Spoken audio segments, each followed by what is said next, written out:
Konnichiwa, minasan! O genki desu ka?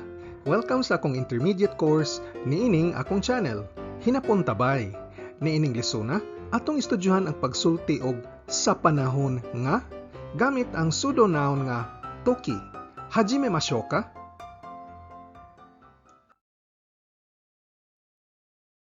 Ang toki kay usa ka noun nga nagpasabot og panahon.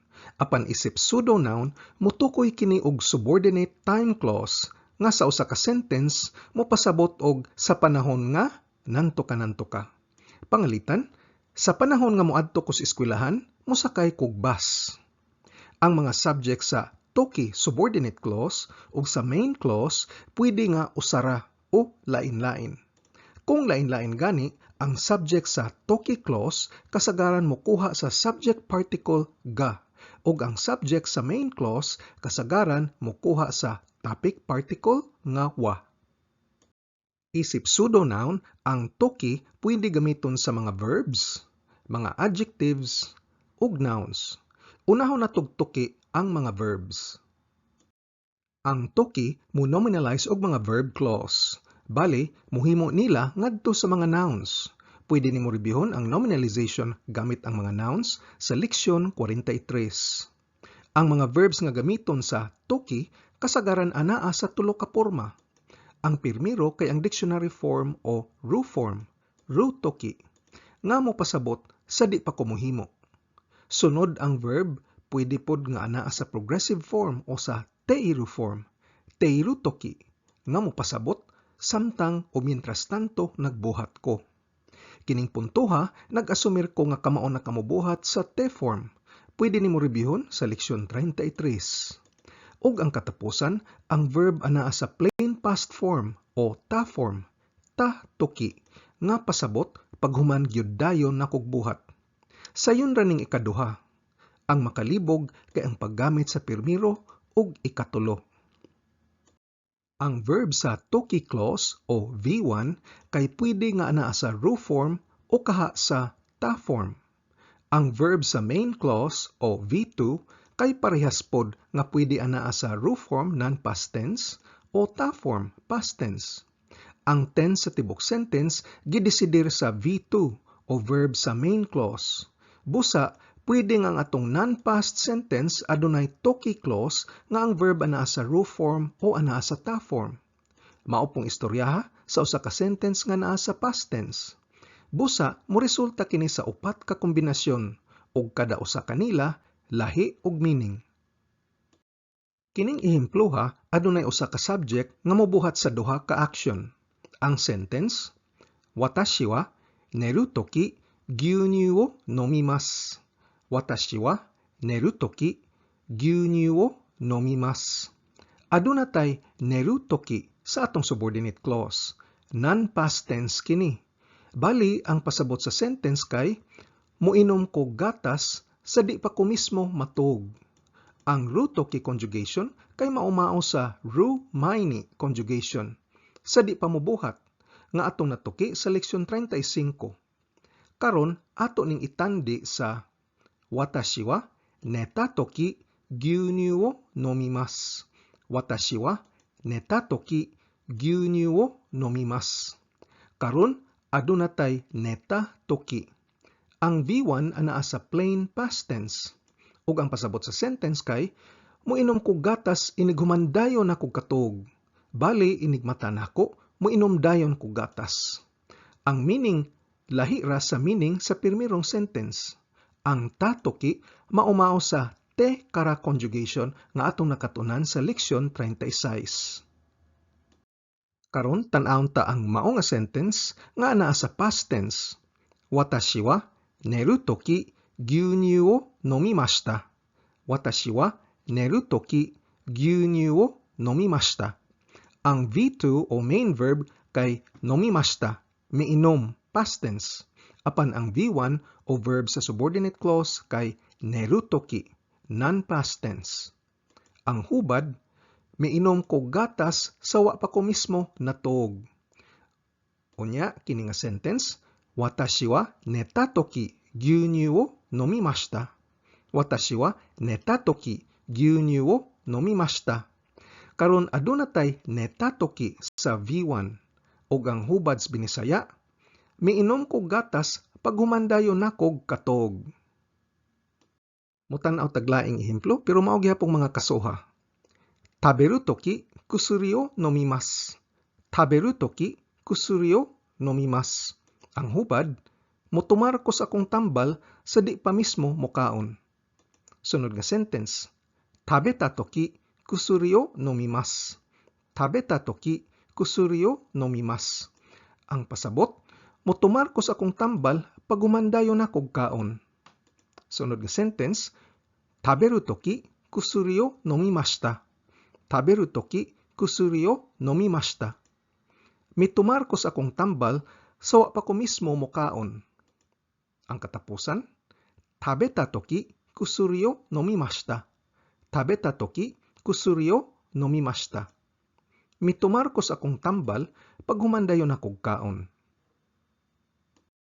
Katapusang ehemplo, toire ni iku toki te o arau. Toire ni iku toki te o arau. Ang hubad, manghinaw ko sa kamot sa di pa mismo moadtos banyo. Toire ni itta toki te o arau. Toire ni itta toki te o arau. Manghinaw ko sa kamot pag humandayon na kog adtos banyo. Toire ni iku toki te o aratta. Toire ni iku toki te o aratta. Nanghinaw ko sa akong kamot sa wa pa ko mismo miadtos banyo. Toire ni itta toki te o aratta. Toire ni itta toki te o aratta. Nanghinaw ko sa akong kamot pag humandayon na kog adtos banyo. Kung buot na tong hunahunaon, niining upat ka sentence, kining duha ka sentence ra ang tarong paminawon. Ang pagpanghugas sa kamot inig humaggamit sa banyo. Manghinaw ta inig humaggamit, dili sa di pa mogamit sa banyo. Ang toki mo indikar nagpanahon, busa ang particle ni di na kinahanglan. Apan kung kabitan ni mugni ang toki, mausab gamay ang meaning. Mahimo kining emphasis, paghatag og gibugaton. Pangalitan, watashi wa neru toki ni gyunyu o nomimasu. Watashi wa neru toki ni gyunyu o nomimasu. Aduna tay toki ni, bali ang hubad, dihang sa di pa kumatog nga muinom kog gatas.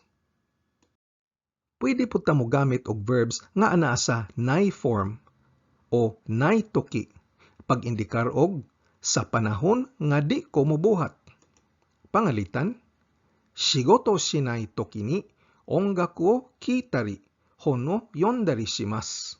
Shigoto shinai toki ni ongaku o kitari hon o yondari shimasu. Atong V1 kay shigoto shinai.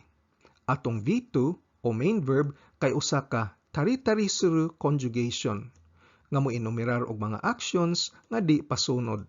Ato kining natuki sa leksyon 53. Ang hubad sa tibok sentence binisaya, dihang sa di ko motrabaho nga ako mamina og music, mubasa og libro ug uban pa. Ang sunod tang ehemplo kay teiru toki, sa panahon nga ako nagbuhat o mientras tanto nga ako nagbuhat. Atong sentence, watashi ga benkyou shiteiru toki, otousan ga denki o keshite shimatta. Watashi ga benkyou shiteiru toki, otousan ga denki o keshite shimatta. Atong V1 kay benkyou shiteiru ug ang atong subject sa subordinate clause kay watashi. Ang atong subject sa main clause kay otousan ug atong V2 o main verb kay keshite shimatta nga mo ekspresar og pagbasol. Ato na kining natuki ning konjugasyon na sa leksyon 42. Ug ang hubad sa tibok sentence, mientras tanto nagtuon ko, napaong ni Papa ang suga. Karon, unsa may diferensya sa teiru toki og teiru aida? Bag-o ra natong naestudyohan ang teiru aida sa miaging leksyon. Ang teiru toki mo'y atong gamiton kung ang V2 o verb sa main clause mahuman ra dayon. O gamiton ta ang teiru aida o teiru aida ni kung ang duha ka aksyon mahitabo sud sa dugay-dugay nga panahon ug adunay pagsapaw sa ilang kadugayon. Review nato ang miaging sentence. Watashi ga benkyou shiteiru toki, otou-san ga denki o keshite shimatta. Mientras tanto nagtuon ko, napaong ni Papa ang suga. Ang pagpaong sa suga, keshite shimatta, mahitabo sa kipat sa mata, dali ra kaayo. Busa ang atong gamiton ang teiru toki. Karon kini nga sentence. Watashi ga benkyou shiteiru aida, otou-san wa terebi o mite ita. Watashi ga benkyou shiteiru aida, otou-san wa terebi o mite ita. Ang hubad, mientras tanto nagtuon ko, si Papa nagtan-aw og TV. Ang atong V2 o main verb kay nagtan-aw og TV, mite ita. Ug kini mahitabo sud sa dugay-dugay nga panahon. Ug adunay pagsapaw sa duha ka aksyon.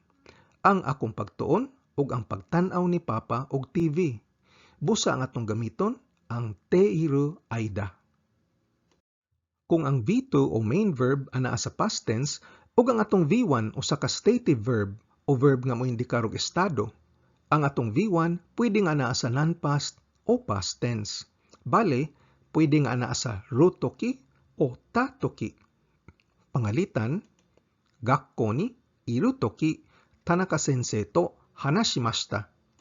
Niini nga sentence, ang main verb kay anaa sa past tense, hanashimashita, ug ang atong V1 verb kay iru, pag-eksistir, nga usa ka stative verb. Busa, pwede po ta mo gamit sa past tense sa iru, nga mao ang ita, ug pwede ta mo ingon pod og gakko ni itatoki Tanaka sensei to hanashimashita. Ang hubad, samtang to ako sa eskwelahan, nag-istorya mi ni Professor Tanaka. Laing ehemplo, okane ga aru toki eiga o mita. Atong main verb ana sa past tense, mita o nakakita. Atong V1 kay aru, nag-eksistir para sa mga butang. Og kini usa ka stative verb, busa pwede ta mo gamit sa past tense sa aru, atta. Ug moingon tag, okane ga atta toki eiga o mita. Ang hubad, samtang aduna ko'y kwarta, mitan-aw kog sini. Ari natas paggamit og adjectives sa toki. Ang mga adjectives kinahanglan anaa sa non-past tense ug ibutang ni sila diretso at tubangan sa toki. Pangalitan, takai toki, dihang mahal ang usa ka butang. Para sa mga na-adjective, ang adjective kinahanglan anaa sa na form. Pangalitan, shizuka na toki, dihang hilom ang panahon. Ani ata ehemplo sa i-adjective, tenki ga atsui toki, umi ni ikimasu. Tenki ga atsui toki, umi ni ikimasu. Mientras tanto init ang panahon, moadto ko sa dagat. Watashi wa sabishii toki, okasan ni sodan shimasu. Watashi wa sabishii toki, okasan ni sodan shimasu. Dihang masulubon ko, mangonsulta kong mama. Kabu wa yasui toki wa kaimasu, takai toki wa urimasu. Kabu wa yasui toki wa kaimasu, takai toki wa urimasu. Bahin sa mga stocks, mopalit ko dihang barato, mobaligya ko dihang mahal ang palit. Karon ehemplo sa na-adjective. Shizuka na toki, Chugokugo o benkyou shimasu. Shizuka na toki, Chugokugo o benkyou shimasu. Dihang hilom ang panahon, mutuon kog ininsik. Oba-san wa genki na toki, kouen wo sanpo shimasu. Oba-san wa genki na toki, kouen wo sanpo shimasu. Si Lola mulakaw sa parke dihang maayo iyang paminaw. Hima na toki, nani o shimasu ka? Hima na toki wa undou shimasu. Hima na toki, nani o shimasu ka? Hima na toki wa undou shimasu. Dihang libre ka, unsa may imong buhaton? Dihang libre ko, mag-ehersisyo ko. Atong gisulti ganiha nga ang mga adjectives kinahanglan anaa sa non-past form. Apan adunay exception. Tungod kay ang mga adjectives kasagaran mo indikar man og estado sama sa mga stative verbs. Kung ang atong V2 o main verb anaa sa past tense, pwede pod nga ang adjective maanaa sa past tense. Atong gamiton isip ehemplo ang sentence ganiha. Tenki ga atsui toki, umi ni ikimashita. Atong main verb kay ikimashita. Miadto, anaa sa past tense. Busa pwede po nato gamiton ang past tense sa adjective. Tenki ga atsukatta toki, umi ni ikimashita. Tenki ga atsukatta toki, umi ni ikimashita. Miadto kus dagat dihang init ang panahon. Sunod tang tukion ang mga nouns, apan isakop nato diri ang mga prenominal pronouns. Pasabot sa kono toki kay kining panahona. Ang sono toki kay kadtong panahona, apan ang nagsulti og naminaw nasayod matang adtong panahona. Ang ano toki kay kadtong panahona gihapon, apan ang nasayod kay ang nagsulti ra ug way kasayuran ang naminaw. Ang dono toki kay asa adtong panahona? Pangutana kini. Sa mga nouns, mogamit tag noun no toki. Adunay particle no sa tunga-tunga tungod kay ang toki usa man ka noun. Sono toki, watashi wa mada gakusei datta. Sono toki, watashi wa mada gakusei datta. Niadtong panahona, estudyante pa ko. Kodomo no toki, watashi wa hiragana o oboemashita. Kodomo no toki, watashi wa hiragana o oboemashita. Akong gimemorya ang hiragana alphabet dihang bata pa ko. Natsu no toki, kakigori o tabemashou. Natsu no toki, kakigori o tabemashou. Mangaon tagahalo-halo inig ka summer. Matsuri no toki, kono machi wa nigiyaka ni naru. Matsuri no toki, kono machi wa nigiyaka ni naru. Kining syudara, mabibo dihang panahon sa pista. Ang toki sama sa ubang mga nouns nga pwede masundan ug ubang mga particles. Pangalitan, Hayashi-san wa kaisha no toki no shiriai desu. Hayashi-san wa kaisha no toki no shiriai desu. Si Mr. Hayashi usa ka kaila dihang nagtrabaho pa kos kumpanya. Diri aduna tay particle no nga nagsunod sa toki. Kining sunod nga ehemplo gikan sa usa ka sikat nga kanta, Kessen no Kinyoubi. Ang sentence, Anata to iru toki no jibun ga ichiban suki. Anata to iru toki no jibun ga ichiban suki. Ang ako nga kuyog nimo mo'y akong pinakagusto. Diri aduna gihapon tay particle no nga nagsunod sa toki. Nihonjin wa kodomo no toki kara tofu o tabemasu. Nihonjin wa kodomo no toki kara tofu o tabemasu. Ang mga Hapon mukaon og tofu gikan pas ilang pagkabata. Diri aduna tay particle kara nga nagsunod sa toki. Boku wa kimi to iru toki ga ichiban suki desu. Boku wa kimi to iru toki ga ichiban suki desu. Para kanako, ang panahon nga kuyog tika mo'y akong pinakagusto. Diri aduna tay particle ga nga nagsunod sa toki. Suma total, atong nakatunan ining leksyon na unsaon paggamit sa pseudonoun nga toki aron paghimo og mga subordinate clause nga nagpasabot og sa panahon nga o mientras tanto nga. Ang subject sa clause nga toki ug ang subject sa main clause pwede nga usara o lain-lain. Ug ang tense sa tibok sentence magdepende sa tense sa verb nga anaa sa main clause. Mao ni mga posibilidad sa mga verbs nga gamiton sa toki. Ru toki, sa di pa mismo mubuhat sa action. Teiru toki, mientras tanto nagbuhat sa action o samtang nagbuhat sa action. Ta toki, pagkahuman gyud mismo og buhat sa action. Ug ang nai toki, samtang di mubuhat sa action.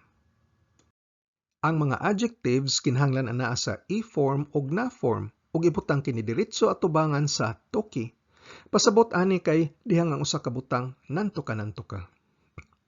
Ang mga prenominal pronouns kono, sono, ano, og dono kay pwede pod ibutang atubangan sa toki. Kono toki, kining panahona. Sono toki og ano toki, kadtong panahona. Og dono toki, hain adtong panahona. Inigamit og noun, moingon tag noun no toki, nga pasabot samtang panahon sa nanto ka. Og diri natapos ang atong leksyon sa pseudonoun toki. Nihongo no benkyo ni gambatte kudasai. Mata aimashou. Otsukare-sama deshita. Kung arisgado ka gyud makat-on og hinapon, importante ang pagpraktis adlaw-adlaw og paggahin og panahon. Kung nagsakay ra tas jeepney, nagwatch traffic, patubang sa trabaho, naglingkod ra sakyanan o ka break time nimo, balik-balik kinig tanaw og paminaw ang akong mga training videos nga giplano para lig-on ang imong pundasyon sa hinapon. Ayaw og kalimti pag-like, share ug subscribe. Nihongo no benkyo ni gambarimashou. Otsukare-sama deshita.